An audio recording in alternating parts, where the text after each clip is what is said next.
आज जिस मुद्दे पर हम बात करने वाले हैं वह हो सकता है 2022 का और आने वाले कुछ सालों का विवादास्पद और सबसे मजबूत मुद्दा हो।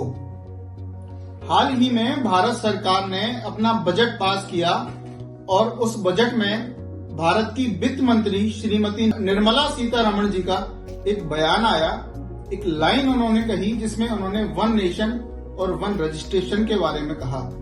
जैसे ही उन्होंने ये बात कही तो कुछ पार्टी के समर्थक और कुछ पार्टी के विपक्षी लोगों ने अलग अलग राय बनानी शुरू कर दी। यहां तक बात चल रही है कि आपकी प्रॉपर्टी का रजिस्ट्रेशन उसी तरीके से होगा जिस तरीके से आपकी नागरिकता का रजिस्ट्रेशन सिटीजनशिप अमेंडमेंट एक्ट के थ्रू होगा। अब हम बात करते हैं कि आखिर पूरा मुद्दा है क्या। नमस्कार, मैं एडवोकेट आदर्श सिंघल। आज हम बात करेंगे कि वन नेशन वन रजिस्ट्रेशन का जो मुद्दा है, जो कंसेप्ट है, वो है क्या।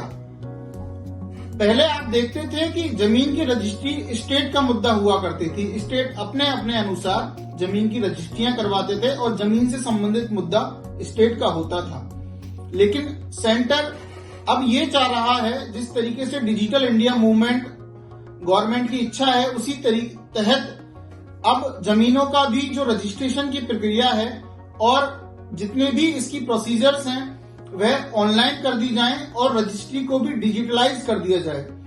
अर्थात आपके रजिस्ट्री का भी, आपकी जमीन का, आपके मकान का भी एक यूआरएन नंबर होगा, यूनिक रजिस्ट्रेशन नंबर। तरीके से आपका यूआईडी नंबर होता है, यूनिक आइडेंटिफिकेशन नंबर, जिसको हम आधार कार्ड नंबर के नाम से भी जानते हैं। उसी तरीके से आपकी जमीन का भी एक नंबर होगा।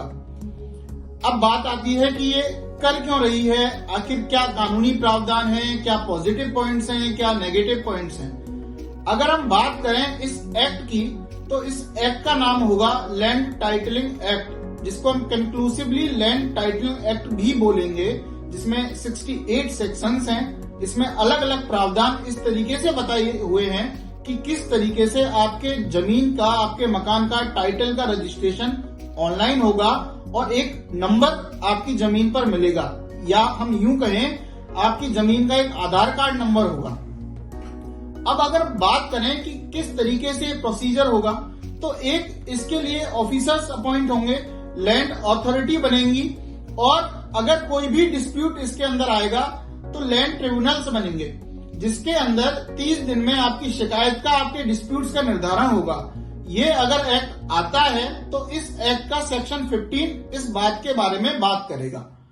अब बात आती है कि अगर हमें कोई भी डिस्प्यूट्स है और अगर यहां से सॉल्व नहीं हो पाया तो क्या करें, तो आप सेक्शन 16 में हाईकोर्ट भी जा सकते हैं। ये तो रही कानूनी प्रावधानों की बात। एक हम बात करें अगर इसके कंसेप्ट की कि क्या मंशा है सरकार की इसको लाने के पीछे, तो सरकार ने कुछ पॉइंट्स रखे, जिनमें पहला पॉइंट करप्शन रखा कि इस तरीके से ऑफलाइन तरीके से जब आप तहसील में रजिस्ट्री कराने जाते हैं या जेडीए में, जहां भी आपके डेवलपमेंट अथॉरिटीज हैं, वहां पे आप रजिस्ट्री करवाते हैं, तो उसमें करप्शन होने की संभावना बहुत होती है। आप जानते हैं, देखे होंगे, अंडर टेबल पैसा भी चलता है, और इसी को मद्देनजर रखते हुए सरकार इस चीज को डिजिटलाइजेशन करना चाह रही है।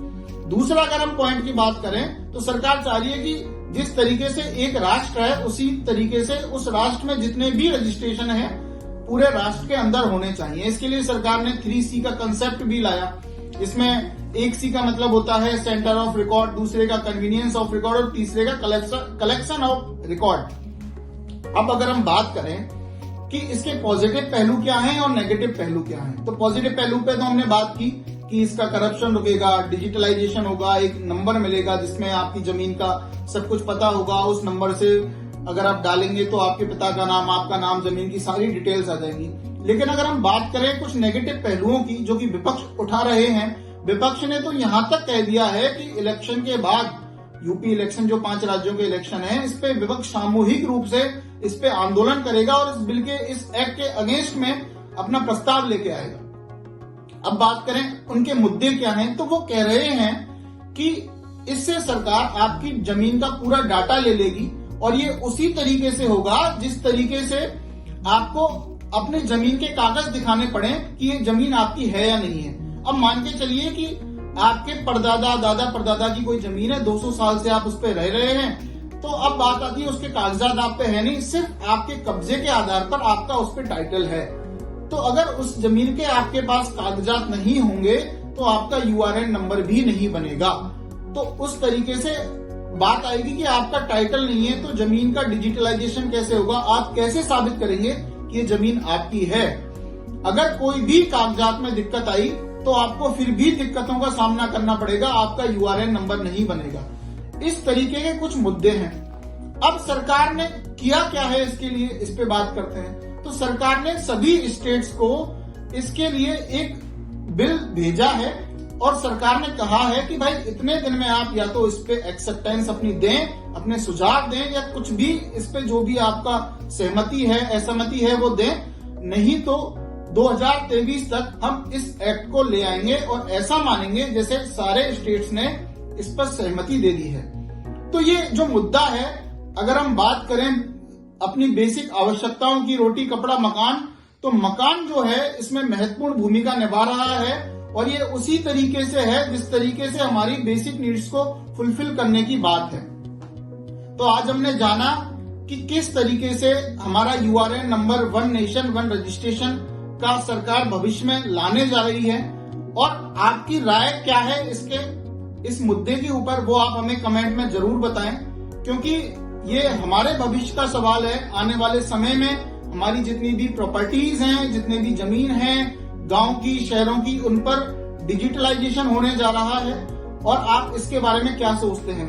क्या आपको लगता है कि बेनामी संपत्तियों पर जो कब्जे होते थे या बेनामी संपत्तियों का कोई रिकॉर्ड नहीं होता था और लोगों ने बहुत सालों से कब्जे कर रखे थे, या संपत्तियों पर लोग कभी भी आके कब्जा कर लेते थे और पोजीशन के आधार पर उसको अपना नाम करवा लेते थे, क्या वो सब रुकेंगी? क्या लोगों की संपत्ति पर कब्जा जो अन्य लोग, कुछ बाहुबली लोग कर लेते थे, वो क्या रुकेंगी? आपकी इन सब में क्या राय है?